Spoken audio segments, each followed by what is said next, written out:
Hey everybody, Mike Miller with the Herald Times, joined by columnist Jeremy Price, coming to you after Indiana's 68-67 win here at Assembly Hall. It's the end of a three-game series with Louisville. Indiana finally salvages a victory after the first two didn't quite go as the Hoosiers hoped.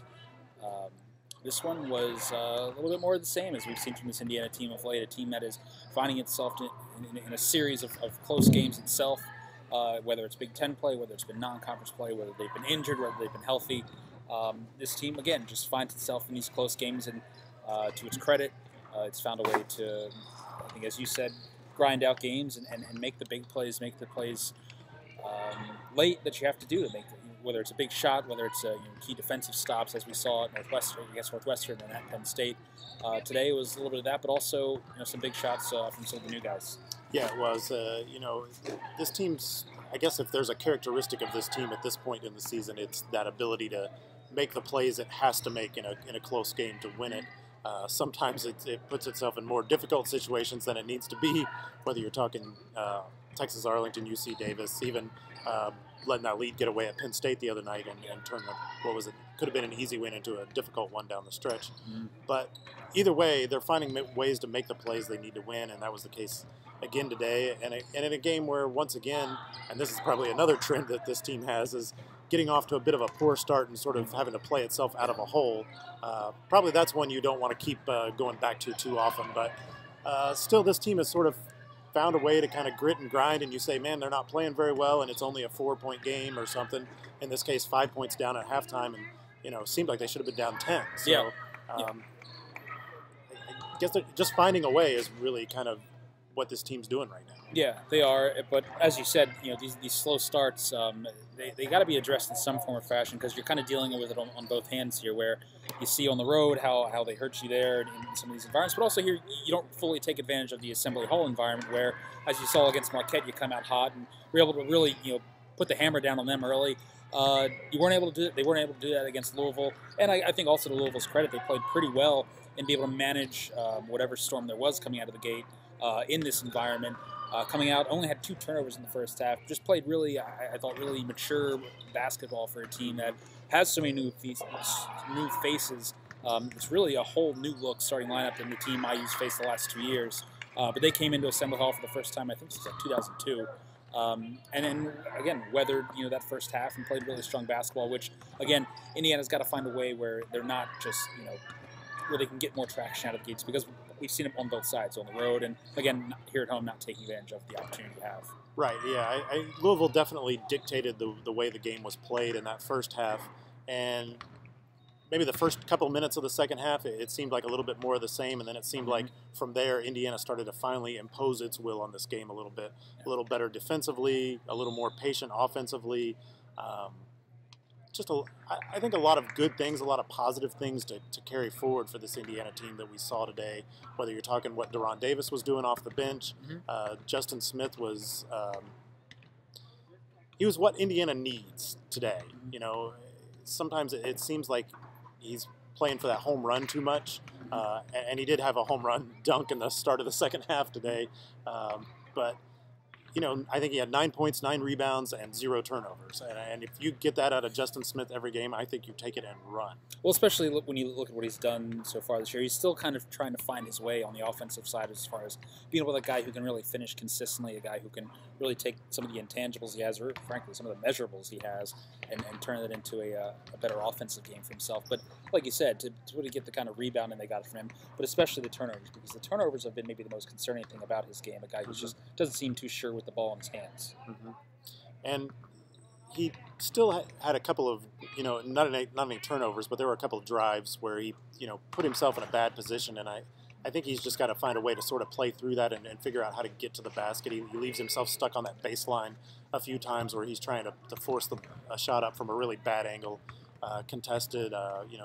Sometimes when he works in the post, he kind of goes to the middle, but he seems like he's always fading on that jump shot instead of just going straight up over the guy or things like that. But those are things that'll come, I think, with time as he gains more confidence. And what he really does well when he's been at his best this year has been to play off of Juwan Morgan and kind of provide a 1-2 punch where, teams are looking to double Juwan, or whatever, they turn their head. Justin Smith's making that back cut, working the baseline, those kind of plays. Those are really where he's been at his best this year, is providing that other option off of that, so that it makes it more difficult for teams to key on Juwan Morgan. And, I thought today was a really good game for Juwan, even though he only had 15 points, but he was clearly a focal point for the Louisville defense and created a lot of opportunities for other guys off of what he was doing. Yeah, he was a guy that they were trying to be mindful of as far as a guy who they didn't really want in a lot of single coverage situations. They were trying to double him at some points, but the one thing that we've seen help Juwan Morgan so far this year is just having a cast of helpers around him, and Romeo Langford and certainly Rob Finney and what he's been able to do late in games. I mean, those two guys just continue to give Indiana the things that they didn't have a year ago, the things that they really needed this year, whether it's the consistent, natural scoring ability from Langford and just steadier, headier play from the point guard position. Not only that, but a scoring knack too, which we've seen from Rob Finney at times. Especially in the second half of these last two games. You go back to Penn State, his ability to drive and be aggressive off the dribble. Today I was hitting big shots, and it was hitting big shots on a day when Indiana just didn't have a lot of big shots outside of Rob Finney, as far as just in those clutch moments.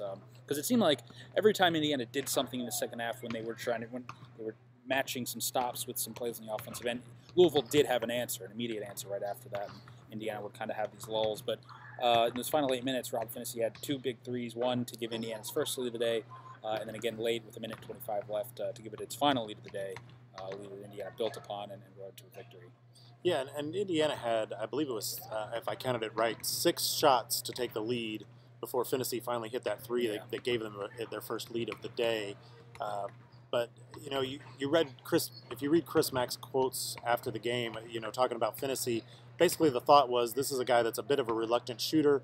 As long as we don't, get caught in a screen or just get lost basically defensively, we've got a couple of seconds to get out there and contest, and if we do that, he's going to hesitate and not take the shot. What Finney did in that second half was while those shots were open, he wasn't hesitant to take them, and I think he's finding more confidence and more belief in himself, and I think Archie Miller's trying to preach that confidence and belief in himself to be aggressive and take that. And I think when we talk about the slow starts that Indiana's got off to, I think if you get Finney and Romeo Langford, who are both guys that are a little more prone to let the game come to them, especially at the outset, if they can find that aggression a little bit more at the start of games, I think that'll go a long way towards helping Indiana get off to better starts and not dig those early holes. Yeah, no doubt about it. From here, it's finals week. Hope you guys are studying, getting prepared for your finals. It's a week off between games. I use next Saturday, weird tip-off time, I think like 3:45 or something like that at Bankers Life, against Butler, the last of at least the meaningful non-conference games. It's also the site of Indiana's last, or the first, probably signature win of the Archie Miller era when they were able to dig out that victory against Notre Dame late last year. Right now, Indiana has 4 victories against the Ken Pom top 50. A strong start, I'd say, these first 10 games, really. Again, that tip in away from being 9-1 at this point. I guess, as we shift into this period, you're kind of at the end of the semester. I guess, what are some of the few takeaways you've seen 10 games into the season, basically a third into the year, of what this team is and what it can be?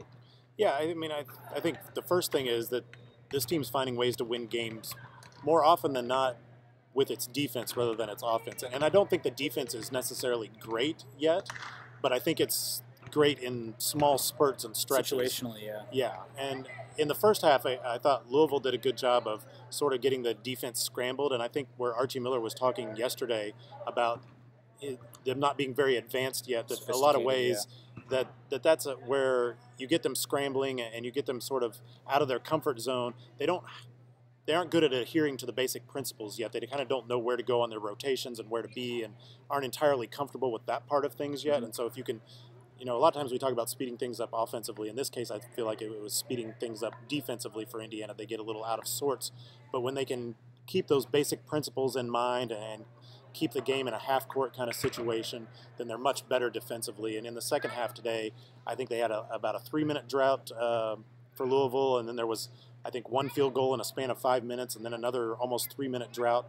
So, the defense really put together some strong stretches that gave the offense time to find itself for this team. And so I think this team can get better both offensively and defensively. And, Archie Miller has basically said as much, that he sees a lot of potential for this team to get better. And I think that's got to give reason for fans to be optimistic going forward. That there's a long ways to go with this team. And, we're just starting to see the full version of this team.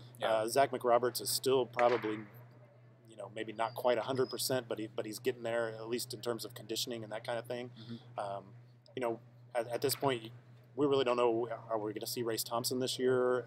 At any point, he's still battling that concussion, which, if it's lingered this long, makes you think that he's probably not coming back anytime soon, and probably hasn't been doing a whole lot in practice either. Obviously, he doesn't want to be in situations where you got a lot of loud noise and those kind of things. So there's still some developments. We don't know if Jerome Hunter, if there's that a guy we see yet this year. So, there's a lot of question marks still on what this team might look like going forward, but I think it has a lot of potential to continue to grow and to get better and to do things better. And I think from that standpoint, you combine that with the ability to grind out and gut out wins when you're not even playing at an optimal level. I think there's still good reason for optimism and definitely a high ceiling yet on this season. Yeah, and only 10 turnovers today, I believe, too. So that also might be a product of a team that's getting healthier and maybe getting a little bit more sure of itself. I think we still saw some of the same kind of careless turnovers at times today that we saw through the first month, but that could also be something to monitor as this team gets healthier and gets more together here coming down into the new year. So that'll do it from here. As we said, another week before Indiana's back at it again next Saturday afternoon, 3:45 tip-off against Butler at Bankers Life Fieldhouse. I think, three more non-conference games here, or two more non-conference games here after that, I believe. Yeah, Central Arkansas will be on the 19th, and I forget what the one is after that. But someone on the 22nd to send us in Christmas. So, all right. Thanks, guys. See you later.